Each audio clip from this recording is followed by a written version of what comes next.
On a crisp autumn evening in Portland, Oregon, Ralph Johnson found himself driving home from a late faculty meeting at Jefferson High School, where he taught history. The sun had long since dipped below the horizon, painting the sky in hues of deep purple and indigo. As he navigated the winding roads, his headlights cut through the gathering darkness, illuminating the colorful leaves that danced across the pavement. Ralph, a 35-year-old African-American man with kind brown eyes and an easy smile, was well respected in his community. Standing at 6'2" with athletic build, he commanded attention not just for his physical presence, but for his passionate teaching style and dedication to his students. He had a particular knack for connecting with troubled youth, often going above and beyond to ensure his students had the support they needed to succeed. As he rounded a bend, Ralph spotted a car pulled over on the shoulder, its hazard lights blinking urgently in the gloom. Without hesitation, he slowed down, his instinct to help kicking in before he could even process the scene fully. As he pulled up behind the stranded vehicle, he noticed a woman standing beside it, her face a mask of worry and frustration. Ciridwin Thompson, a 28-year-old nurse at Providence Portland Medical Center, had been on her way home from a grueling 12-hour shift when her tire blew out. The sudden jolt had sent a surge of adrenaline through her system, leaving her hands shaking as she tried to figure out what to do. She had never changed a tire before, and the thought of being stranded on this dark, lonely road filled her with a creeping sense of dread. When Ralph's headlights illuminated her car, Ciridwin felt a mixture of relief and apprehension. In today's world, one could never be too careful, but as she watched the tall African-American man step out of his car, his kind eyes and reassuring smile immediately put her at ease. Ralph approached Ciridwin, his hands visible to show he meant no harm. He introduced himself and offered his assistance, his deep voice calm and steady. Ciridwin, her blonde hair tousled by the wind and her blue eyes wide with gratitude, accepted his help without hesitation. As Ralph set to work changing the tire, Ciridwin watched in amazement. His strong hands moved with practiced ease, loosening the lug nuts and positioning the jack. They made small talk as he worked, Ciridwin learning about Ralph's teaching career and sharing stories from her own work at the hospital. The whole process took less than 30 minutes, but in that short time, a connection formed between them. It wasn't romantic. Ciridwin was happily married, and Ralph was focused on his career. But it was a genuine human connection, the kind that reminded both of them of the inherent goodness in people. As Ralph finished tightening the last lug nut, Ciridwin felt a wave of gratitude wash over her.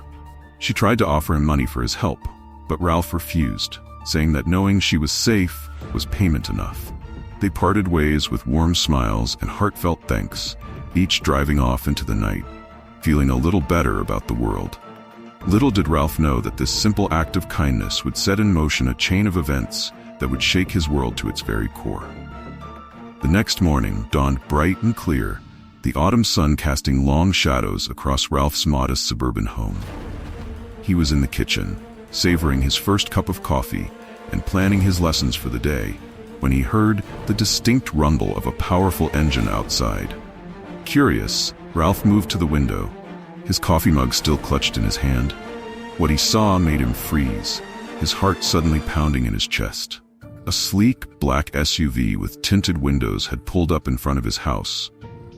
It sat there, engine idling, an ominous presence that seemed to suck all the warmth out of the sunny morning. For a moment, Ralph stood rooted to the spot, his mind racing. Who could it be? Why were they here? The events of the previous night flashed through his mind, but he couldn't fathom how helping a stranded motorist could lead to this. As he watched, the driver's door opened, and a man stepped out. He was tall and imposing, dressed in a crisp black suit that screamed, "Government agent." The man's face was impassive, his eyes hidden behind dark sunglasses despite the early hour. Ralph felt a chill run down his spine. His first instinct was to retreat, to pretend he wasn't home. But he knew that wasn't an option. Whatever this was, he would have to face it head on. Taking a deep breath to steady himself, Ralph set down his coffee mug and moved to the front door. He opened it just as the man in black reached the porch, their eyes meeting in a moment of tense silence. "Ralph Johnson?" the man asked, his voice deep and authoritative. Ralph nodded, trying to keep his voice steady as he replied in the affirmative. The man reached into his jacket, and for a heart-stopping moment, Ralph feared he was reaching for a weapon.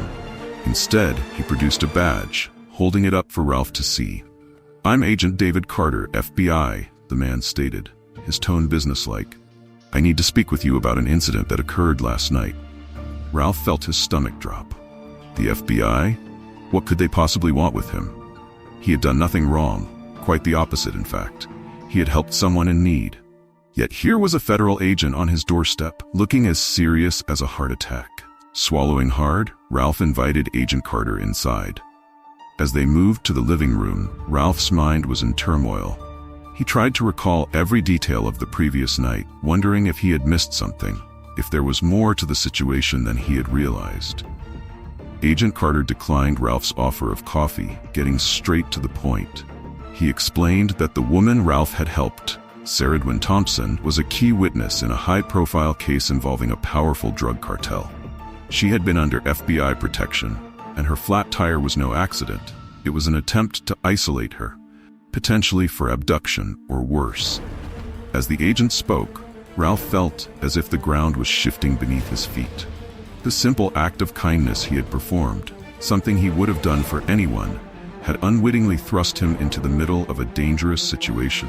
Agent Carter's next words sent a chill through Ralph's body.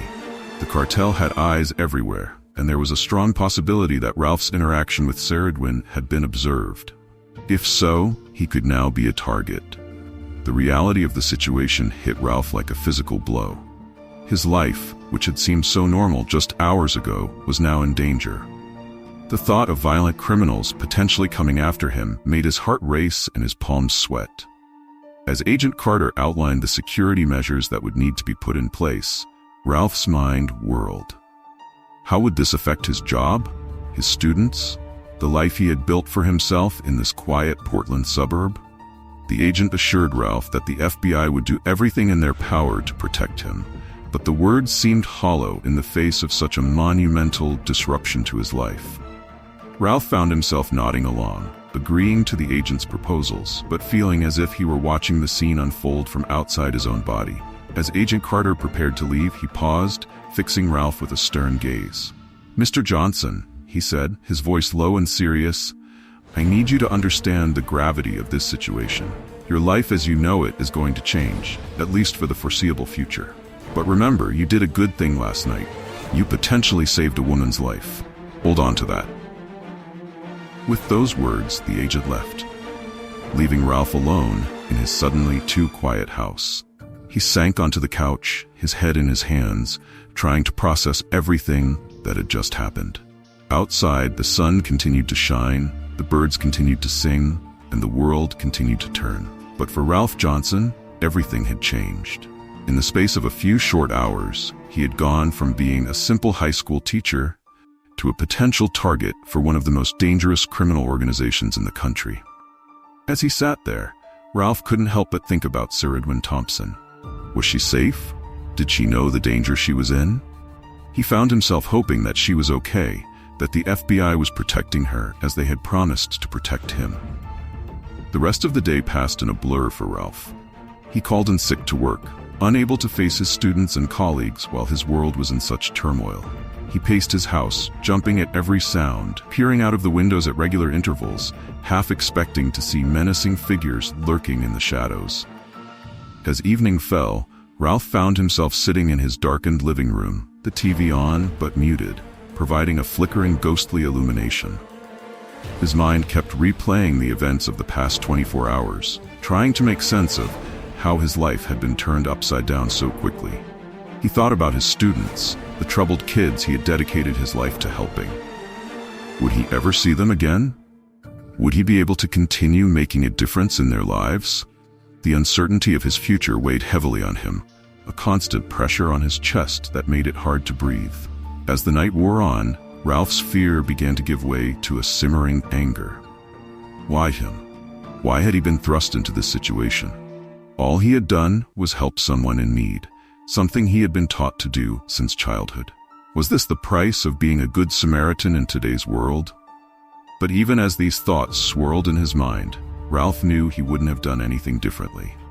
If he had the chance to go back, he would still stop to help Sir Edwin. It was who he was, at his core, a helper, a protector, someone who couldn't turn away from a person in need. As the first light of dawn began to creep through his windows, Ralph made a decision.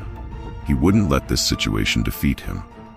He would face it head-on with the same determination and courage he tried to instill in his students every day. With this resolution firmly in mind, Ralph finally drifted off into a fitful sleep, unaware that his ordeal was far from over. The next few days passed in a surreal haze for Ralph. FBI agents came and went from his house, installing security systems, briefing him on safety protocols, and keeping him updated on the investigation. His life had become a whirlwind of unfamiliar faces and technical jargon, all centered around keeping him safe from a threat he still couldn't quite believe was real. Meanwhile, the school administration had been informed of the situation, and Ralph was placed on paid leave. The official story was that he was dealing with a family emergency, but Ralph couldn't help but wonder how long that excuse would hold up. He missed his students, missed the routine and purpose that teaching gave his life. It was on the fourth day after his encounter with Sir Edwin Thompson that things took another unexpected turn.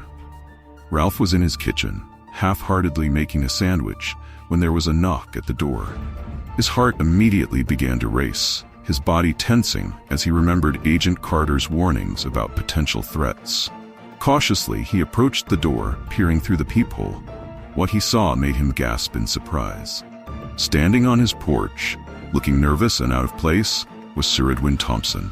For a moment, Ralph hesitated. Should he open the door? Was this a trap?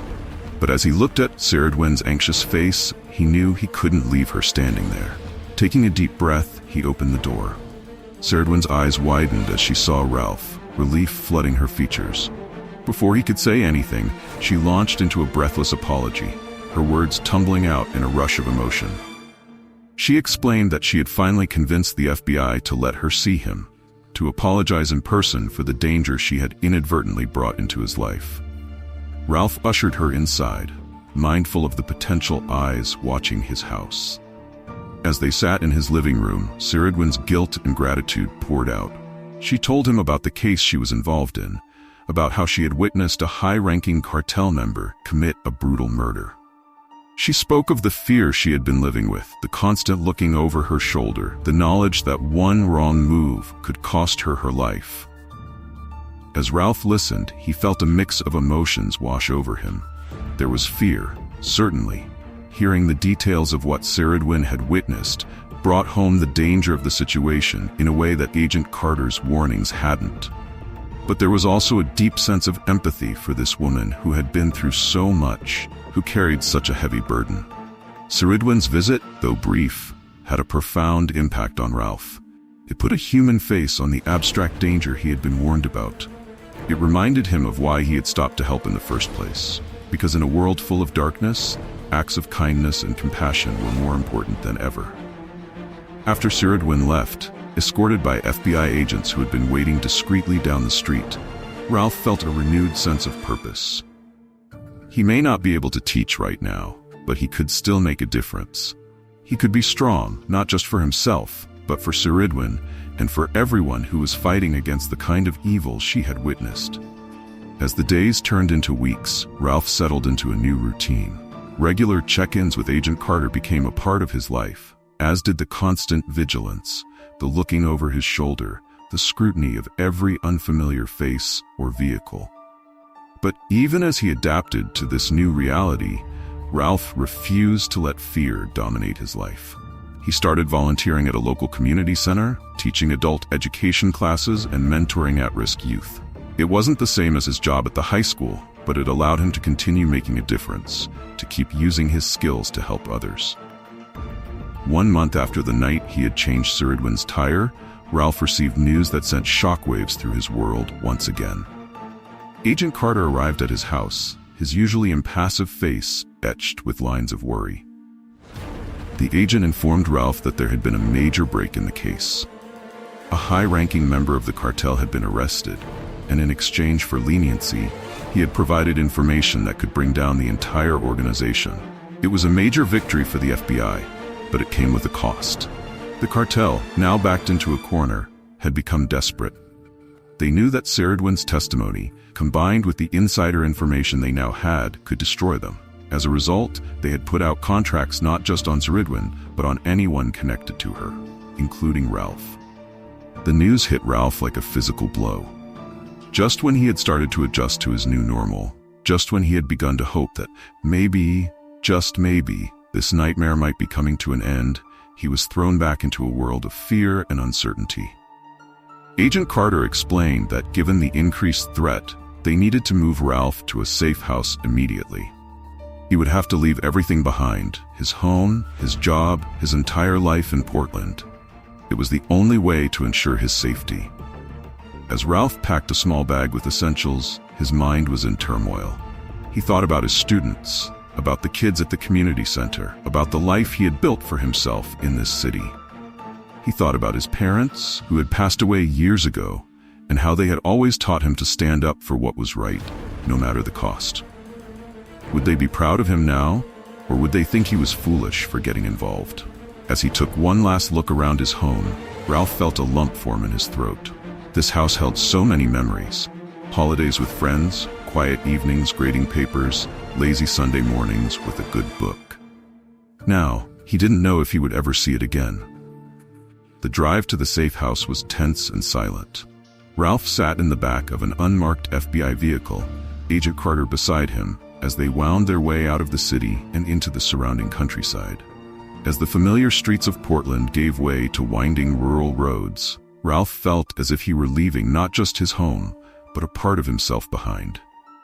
The safe house turned out to be a small, nondescript cabin nestled in the dense forests of the Cascade Mountains. As Ralph stepped out of the car, the scent of pine and damp earth filled his nostrils. In any other circumstance, it might have been peaceful. Now, it felt like exile. Agent Carter gave Ralph a brief tour of the cabin, explaining the security measures in place and the protocols he would need to follow. No contact with the outside world, no internet, no phone. His only link would be through the FBI agents who would be guarding him round the clock. As night fell and Agent Carter prepared to leave, he paused at the door, turning to Ralph with an uncharacteristic display of emotion. "I know this isn't easy," he said, his voice gruff but sincere. "But you're doing the right thing. You're helping us bring down some very bad people. Remember that." With those words, he was gone, leaving Ralph alone in the quiet cabin. The silence was oppressive, broken only by the occasional hoot of an owl or the rustling of wind through the trees. Ralph sat on the edge of the bed, his head in his hands, feeling more alone than he ever had in his life. Days at the safe house blurred together, each one indistinguishable from the last. Ralph tried to keep himself occupied, reading the books that had been provided, exercising in the small clearing behind the cabin, even trying his hand at writing. But the isolation weighed heavily on him. He found himself thinking often of Saradwin Thompson. Was she in a place like this? Was she struggling with the same feelings of loneliness and disconnection? He hoped that she was safe, that all of this would be worth it in the end. It was 2 weeks into his stay at the safe house when everything changed again. Ralph was awakened in the middle of the night by urgent voices and the sound of car engines. Heart pounding, he peered out the window to see several FBI vehicles pulling up to the cabin, their headlights cutting through the darkness. Agent Carter burst into the room, his face grim. "We need to move now," he said, tossing Ralph a backpack. "The safe house has been compromised." Ralph felt a surge of adrenaline course through his body as he quickly dressed and grabbed the few possessions he had. His mind raced with questions, but he knew now wasn't the time to ask them. As they rushed out to the waiting vehicles, Ralph caught glimpses of agents with drawn weapons, their eyes scanning the surrounding forest for any signs of threat. They drove through the night, taking back roads and switching vehicles twice to throw off any potential pursuers. Ralph's heart pounded in his chest, every shadow on the road seeming to hold potential danger. He tried to focus on his breathing, on staying calm, but the fear was a constant presence, gnawing at the edges of his mind. As dawn broke, they arrived at a small airfield. A private jet was waiting, its engines already running. Agent Carter ushered Ralph on board, explaining that they were flying to a new safe location, one that the cartel wouldn't be able to trace. As the plane took off, Ralph watched Oregon disappear beneath him. The forests and mountains that had been his home for so long shrank away, becoming nothing more than a patchwork of green and brown. He felt a pang of loss, wondering if he would ever see this place again. The flight was long, and Ralph drifted in and out of an uneasy sleep. When they finally landed, he was surprised to find himself in Alaska. The landscape was stark and beautiful, all towering mountains and vast expanses of wilderness. It was about as far from his life in Portland as he could imagine. The new safe house was a remote cabin, even more isolated than the last. As Agent Carter showed him around, Ralph felt a mix of gratitude for the FBI's efforts to protect him and a deep, aching loneliness. How long would he have to live like this? Cut off from everything and everyone he knew? Days turned into weeks and weeks into months. Ralph tried to establish a routine, to find purpose in his isolated existence. He wrote in a journal, documenting his thoughts and feelings. He exercised, pushing his body to its limits to keep his mind occupied. He read voraciously, working his way through the small library of books that had been provided. But despite his best efforts, the isolation took its toll. Ralph found himself talking to the trees, to the mountains, to the vast Alaskan sky. He missed his students, missed the energy of the classroom, the feeling of making a difference in young lives. He missed the simple pleasures of his old life, grabbing coffee with friends, going to the movies, even the mundane task of grocery shopping. It was during this time that Ralph began to truly understand the cost of his actions that night on the side of the road. He didn't regret helping Ceridwen. He knew he would make the same choice again if given the chance. But the reality of what that choice had cost him was sometimes overwhelming. 3 months into his stay in Alaska, Agent Carter arrived with news. The trial against the cartel was progressing, and Ceridwen's testimony had been crucial in securing indictments against several high-ranking members. But the threat level remained high, and there was still no clear end in sight to Ralph's protective custody. The news was a mixed blessing. On one hand, Ralph was glad to hear that his sacrifice was contributing to justice being served. On the other, the prospect of continuing this isolated existence indefinitely was daunting. As winter set in, turning the Alaskan landscape into a frozen wonderland, Ralph found himself battling depression. The short days and long dark nights seemed to mirror his internal struggle. He fought against feelings of hopelessness, reminding himself of the importance of what he was doing, of the lives that would be saved by bringing down the cartel. It was during one of these dark nights, as Ralph sat by the fireplace watching the flames dance, that he had an epiphany. He couldn't control his circumstances, but he could control how he responded to them. He had always taught his students about resilience, about facing adversity with courage and determination. Now it was time to live those lessons. With renewed purpose, Ralph threw himself into a project. He began writing a book, a guide for young people on overcoming challenges and finding purpose in life. He poured all of his experiences, all of his knowledge as an educator, and all of the lessons he had learned during his time in protective custody into the pages. Writing the book gave Ralph a sense of purpose, a way to continue making a difference even from his isolated cabin. As the words flowed, he felt a connection to his former life, to the students he had left behind. It wasn't the same as being in the classroom, but it was something. Spring arrived in Alaska, bringing with it longer days and a sense of renewal.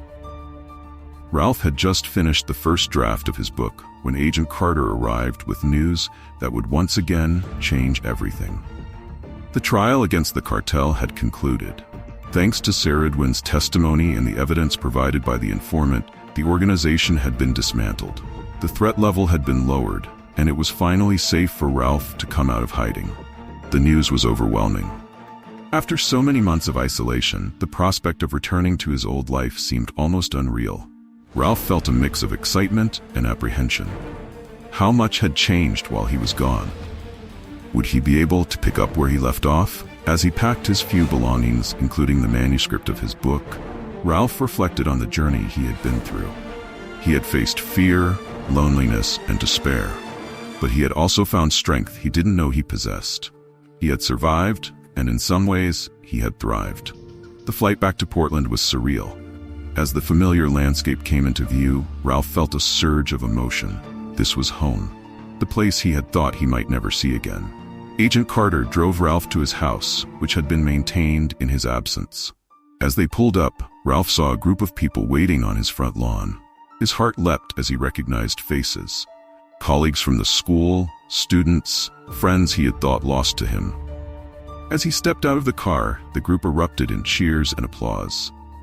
Ralph was engulfed in hugs, handshakes, and words of welcome. Tears streamed down his face as he realized that he hadn't been forgotten, that his community had been waiting for his return. Among the crowd, Ralph spotted a familiar face, Cerridwen Thompson. She approached him, her eyes shining with tears of her own. "Thank you," she said simply, pulling him into a tight hug. "You saved my life that night, and you helped bring down people who have hurt so many. I can never repay you." Ralph hugged her back, feeling a sense of closure. All the fear, all the isolation, all the hardship, it had been worth it for this moment. As the impromptu welcome home party moved into his house, Ralph felt a sense of peace wash over him. He was home, he was safe, and he had made a difference. The road ahead might not be easy. He knew he had a lot of adjusting to do, a lot of catching up on the life he had missed, but he was ready to face it. That night, as Ralph lay in his own bed for the first time in months, he reflected on the journey he had been through. He thought about the man he had been the night he stopped to help Cerridwen, and the man he was now. He was stronger, more resilient, with a deeper appreciation for the simple joys of life and the power of human connection. As he drifted off to sleep, Ralph made a silent vow. He would continue to live his life with courage and compassion.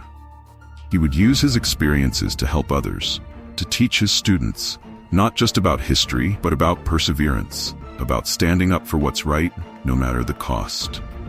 In the weeks that followed, Ralph slowly reintegrated into his life in Portland. Returning to the classroom was both exhilarating and challenging.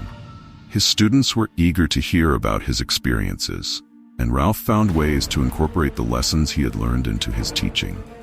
He spoke about resilience, about the importance of community, and about how small acts of kindness can have far-reaching consequences.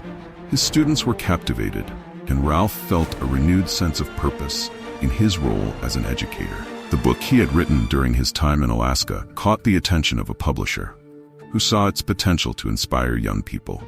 Ralph worked tirelessly to refine and expand the manuscript, drawing on his recent experiences to create a powerful narrative about overcoming adversity and finding purpose in life.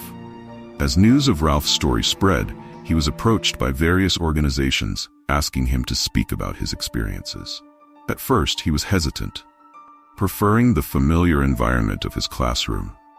But he soon realized that this was an opportunity to spread his message to a wider audience. His first speaking engagement was at a national teachers' conference. Standing at the podium, looking out at a sea of faces, Ralph felt a moment of panic. But as he began to speak, telling his story and sharing the lessons he had learned, he found his rhythm.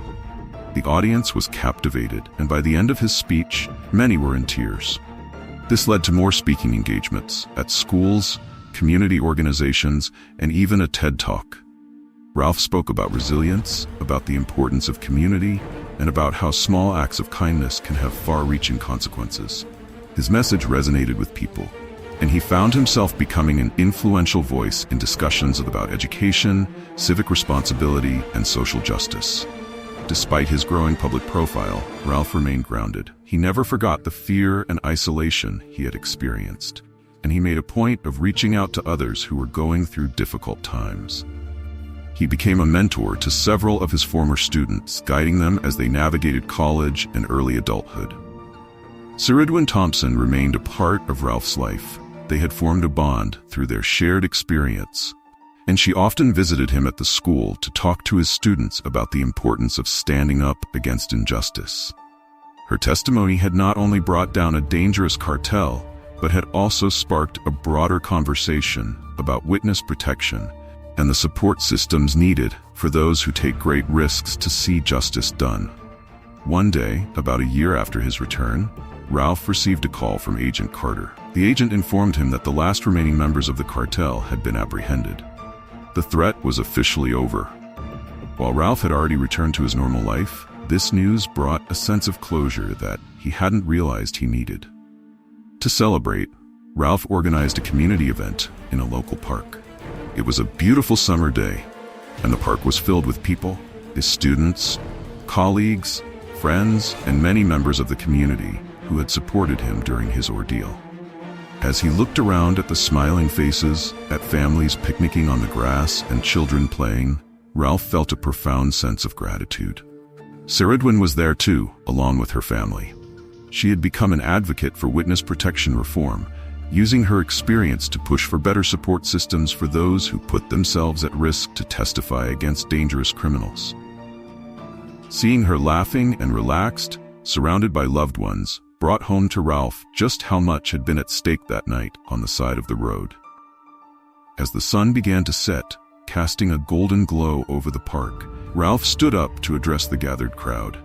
He spoke from the heart, thanking everyone for their support and reflecting on the journey he had been through.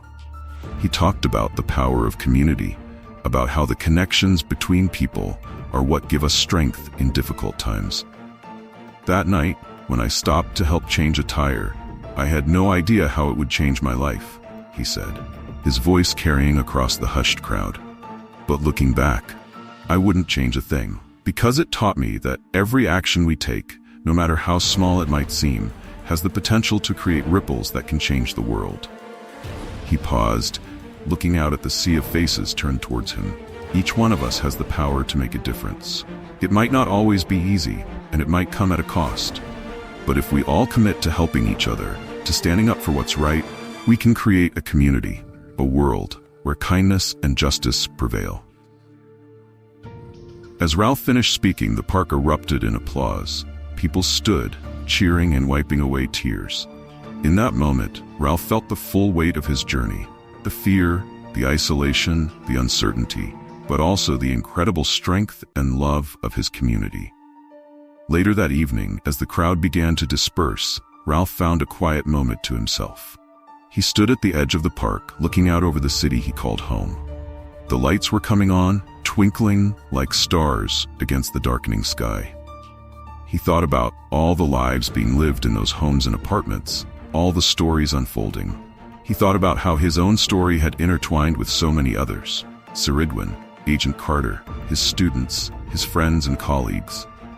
He thought about the lessons he had learned, about resilience and courage, about the power of human connection. Ralph Johnson, the man who had once been just a high school history teacher, now stood as a beacon of hope and inspiration for his community. His simple act of kindness had set off a chain reaction, creating ripples that had touched countless lives. And as he looked out over the city he loved, he made a silent promise to himself and to the world. He would continue to teach, to inspire, to reach out a helping hand to those in need. He would use his voice to speak for those who couldn't speak for themselves. He would never stop believing in the power of one person to make a difference. As he turned to walk home, Ralph felt a sense of peace settle over him. The road ahead might not always be easy, but he was ready to face whatever challenges came his way, because he knew that as long as there were people willing to stand up for what's right, willing to help a stranger in need, there was hope for a better world. And so Ralph Johnson, teacher, survivor, everyday hero, walked into the night, ready to face whatever tomorrow might bring, secure in the knowledge that even the smallest act of kindness can change the world. The story of Ralph Johnson's journey from a simple act of kindness to becoming a symbol of hope and resilience spread far beyond the boundaries of Portland. News outlets picked up on the tale, and soon, Ralph found himself fielding interview requests from national media. At first, he was hesitant to step into the spotlight. He had never sought fame or recognition for his actions. But as he considered the opportunity, he realized that his story could inspire others to act with kindness and courage in their own lives. With this in mind, he agreed to a select few interviews. One crisp autumn morning, almost 2 years to the day since he had stopped to help Saridwen Thompson, Ralph found himself in a New York television studio. The lights were bright, the makeup felt strange on his face, and his heart was pounding as he waited for the interview to begin. The interviewer, a well-known journalist named Rebecca Chen, smiled warmly at Ralph as the cameras began to roll. "Mr. Johnson," she began, "your story has captivated the nation. A simple act of kindness that led to such extraordinary consequences. Can you take us back to that night? What made you stop to help Saradwin Thompson?" Ralph took a deep breath, centering himself before he spoke. "You know, Rebecca, I've asked myself that question many times over the past 2 years. And the answer is always the same. I stopped because it was the right thing to do. My parents raised me to believe that we have a responsibility to help others when we can. That night, I saw someone in need, and I had the ability to help. It was as simple as that." Rebecca nodded, her expression thoughtful. "But surely you must have had some hesitation? In today's world, many people would think twice about stopping on a dark road to help a stranger." Ralph smiled sadly. "Of course, there was a moment of hesitation. We live in a world where caution is often necessary, but I believe that if we let fear dictate all of our actions, we lose something essential about our humanity. Yes, there are risks in helping others, but there are also risks in turning away, in becoming isolated and indifferent to the struggles of those around us." The interview continued, with Ralph sharing details of his time in protective custody, the challenges he faced, and the lessons he learned. He spoke about the book he had written, about his work with students, and about his newfound role as an advocate for community engagement and social justice. As the interview drew to a close, Rebecca asked one final question. "Mr. Johnson, after everything you've been through, do you have any regrets? If you could go back to that night, would you make the same choice?" Ralph didn't hesitate. "I would make the same choice every time, Rebecca. Yes, I faced danger. Yes, I experienced isolation and fear. But I also witnessed the incredible strength of the human spirit, the power of community, and the impact that one small act can have. If my experience can inspire even one person to reach out and help someone in need, then everything I went through was worth it." As the cameras stopped rolling, Rebecca reached out to shake Ralph's hand. "Thank you," she said, her voice thick with emotion. "I think your story is going to touch a lot of people." In the days that followed the interview, Ralph was overwhelmed by the response. His inbox was flooded with messages from people all over the country, sharing their own stories of kindness and courage. Schools reached out, asking him to speak to their students. Community organizations sought his advice on how to foster a spirit of mutual support and engagement. But perhaps the most meaningful response came from a small town in the Midwest. A group of high school students, inspired by Ralph's story, had started a community outreach program. They called it the Ripple Effect, in honor of Ralph's belief that small acts of kindness could create far-reaching change. The students organized volunteer efforts, from helping elderly neighbors with yard work to tutoring younger kids struggling in school. They wrote to Ralph, thanking him for inspiring them and inviting him to visit their town. Ralph was deeply moved by the invitation. With the school's permission, he arranged a visit, excited to see firsthand the impact his story had made. The small town of Millbrook, Ohio, welcomed Ralph with open arms. As he stepped off the bus, he was greeted by a crowd of students, teachers, and community members, all wearing t-shirts emblazoned with the Ripple Effect logo, a simple ripple in water. Over the next few days, Ralph toured the town, meeting with students and community leaders. He visited the local high school, where he spoke to an assembly of eager young faces. As he shared his story, he could see the spark of inspiration in their eyes, the realization that they too had the power to make a difference. One student, a shy girl named Emily, approached Ralph after his talk. "Mr. Johnson," she said, her voice barely above a whisper, "I've always wanted to help others, but I never thought I could make a real difference. Your story, it made me realize that even small things can matter." Ralph smiled warmly at her. "Emily, never underestimate the power of small acts of kindness. Sometimes a simple smile or a kind word can change someone's entire day. And who knows? That person might go on to do something amazing because you lifted their spirits at just the right moment."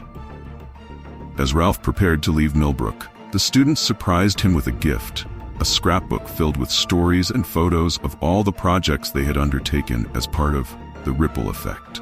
Flipping through the pages, Ralph felt a lump form in his throat. Here was tangible proof that his experience had created positive change in the world. The mayor of Millbrook, a jovial man named Frank Thompson, shook Ralph's hand warmly as he boarded the bus back to Portland. "You've changed our town, Mr. Johnson," he said. "These kids, they've always had good hearts, but you've shown them how to put that goodness into action. We can't thank you enough." As the bus pulled away, Ralph watched the waving crowd grow smaller in the distance. He felt a profound sense of purpose, a realization that his journey hadn't ended when he returned from protective custody. It had only just begun. Back in Portland, Ralph threw himself into his work with renewed vigor. He continued teaching, but he also expanded his outreach efforts. He worked with local government officials to develop community engagement programs, drawing on the lessons he had learned from the students in Millbrook. One sunny afternoon, as Ralph was leaving the school after a long day of teaching, he spotted a familiar face in the parking lot. It was Agent Carter, leaning against a car, a slight smile on his usually stern face. "Mr. Johnson," Carter greeted him, extending his hand. "It's good to see you." Ralph shook the agent's hand, surprised but pleased to see him. "Agent Carter, what brings you here?" Carter's smile widened slightly. "I've been keeping an eye on you, Ralph, watching what you've been doing since you came back. I have to say, I'm impressed." Ralph felt a surge of pride at the agent's words. "Thank you. I'm just trying to make the most of the second chance I've been given." Carter nodded, his expression turning serious. "That's actually why I'm here. The FBI has been developing a new program aimed at community engagement and crime prevention. We've been looking for someone to spearhead the initiative, someone who understands both the importance of law enforcement and the power of community. We'd like that someone to be you, Ralph." Ralph was stunned. "Me? But I'm not a law enforcement officer. I'm just a teacher." Carter shook his head. "You're far more than just a teacher, Ralph. You've shown incredible courage, resilience, and leadership. You understand what it means to put others before yourself, and you have a unique perspective on the challenges faced by both law enforcement and the communities we serve." As Carter outlined the details of the program, Ralph felt a mix of excitement and trepidation. This would be a huge change, a step into an entirely new world. But it was also an opportunity to make a difference on an even larger scale. "Can I think about it?" Ralph asked. Carter nodded. "Of course, take all the time you need. But Ralph, I truly believe you're the right person for this. You have the ability to bridge gaps to bring people together. That's a rare and valuable skill." As Agent Carter drove away, Ralph stood in the parking lot, his mind whirling with possibilities. He thought about his students, about the kids in Millbrook, about Sir Edwin Thompson, and all the others whose lives had been touched by his story. He thought about the challenges facing communities across the country, the mistrust between law enforcement and the people they were meant to protect. Could he really make a difference on such a large scale? The task seemed daunting, almost impossible. But then he remembered that night on the side of the road, how a simple decision to help had set off a chain of events that had changed so many lives. Ralph took a deep breath, feeling the weight of the decision before him. Whatever choice he made, he knew it would open a new chapter in his life. But he also knew that he would face it with the same courage and compassion that had guided him this far. As he walked to his car, Ralph felt a sense of anticipation building within him. The future was uncertain, but it was also full of possibility. He had learned that even in the darkest times, there was always hope. And as long as there were people willing to extend a helping hand, to stand up for what was right, that hope could bloom into something beautiful and transformative. Ralph Johnson, once just a high school history teacher, now stood at the threshold of a new adventure. His journey had taken him from a dark road in Oregon to the halls of power in Washington, D.C., from a lonely cabin in Alaska to a small town in Ohio. And through it all, he had held on to his belief in the power of kindness, the strength of community, and the ability of one person to make a difference. As he drove home, the setting sun painting the sky in brilliant hues of orange and pink, Ralph smiled to himself. Whatever challenges lay ahead, he was ready to face them. Because he knew that with every act of kindness, with every hand extended in help, the world became a little bit brighter, a little bit better. And so, the ripple effect continued, spreading outward in ever-widening circles, touching lives and changing hearts. All because one man had chosen to stop and help a stranger on a dark night in Portland, Oregon. The story of Ralph Johnson, the teacher who became a reluctant hero, continued to inspire people across the nation. His decision to join the FBI's Community Engagement Program marked the beginning of a new chapter, not just in his life, but in the way law enforcement interacted with the communities they served. Ralph approached his new role with the same dedication and compassion he had shown as a teacher. He traveled across the country, visiting cities and towns, big and small, to implement the program. His unique perspective as someone who had been on both sides of the law enforcement equation made him an invaluable asset. In Chicago, he worked with local police to establish youth mentoring programs, pairing officers with at-risk teens. The initiative not only helped reduce juvenile crime rates, but also fostered a sense of trust and understanding between the police and the community. In a small town in rural Texas, Ralph helped implement a community policing strategy that emphasized relationship building over confrontation. Officers began attending local events, coaching youth sports teams, and holding regular town hall meetings. Within a year, crime rates had dropped, and residents reported feeling safer and more connected to their local law enforcement. But it wasn't always easy. In some communities, Ralph faced skepticism and resistance. Years of mistrust and negative experiences with law enforcement couldn't be erased overnight. But Ralph was patient and persistent. He listened to people's concerns, acknowledged past mistakes, and worked tirelessly to build bridges. One particularly challenging situation arose in a neighborhood in Baltimore that had a long history of tension with the police. When Ralph first arrived, he was met with hostility and suspicion. But instead of backing down, he immersed himself in the community. He spent time in local churches, community centers, and schools. He listened to residents' stories, their fears, and their hopes for their neighborhood. Slowly but surely, attitudes began to change. Ralph organized a series of workshops where residents and police officers could engage in honest, sometimes difficult conversations. He implemented a program where officers would spend time volunteering in the community, not as law enforcement, but as neighbors and friends. The turning point came when a young boy went missing in the neighborhood. In the past, such an incident might have escalated tensions between the community and the police. But thanks to the groundwork Ralph had laid, residents and officers worked together seamlessly to search for the child. When the boy was found safe, it was a moment of shared relief and joy that brought the entire community together. As news of the program's successes spread, Ralph found himself in demand as a speaker and consultant. He testified before Congress on the importance of community-oriented policing and wrote articles for major publications on the need for reform in law enforcement practices. Despite his growing national profile, Ralph never forgot his roots as a teacher. He made a point of visiting schools wherever he went, speaking to students about the importance of civic engagement and the power of kindness. He often shared the story of that fateful night in Portland, using it as a launching point to discuss how small actions can have far-reaching consequences. 5 years into his role with the FBI, Ralph received a phone call that brought his journey full circle. It was Ciridwin Thompson, the woman whose flat tire had set this whole story in motion. She was calling to let him know that she had been inspired by his work and had decided to become an advocate for restorative justice programs in her home state of Oregon. "I never got to properly thank you, Ralph," Ciridwin said, her voice thick with emotion. "Not just for helping me that night, but for everything you've done since. You've turned a moment of fear and danger into a movement of hope and change." Ralph felt a lump form in his throat. "Ciridwin, you don't need to thank me. If anything, I should thank you. That night changed my life in ways I never could have imagined. It opened my eyes to the power we all have to make a difference."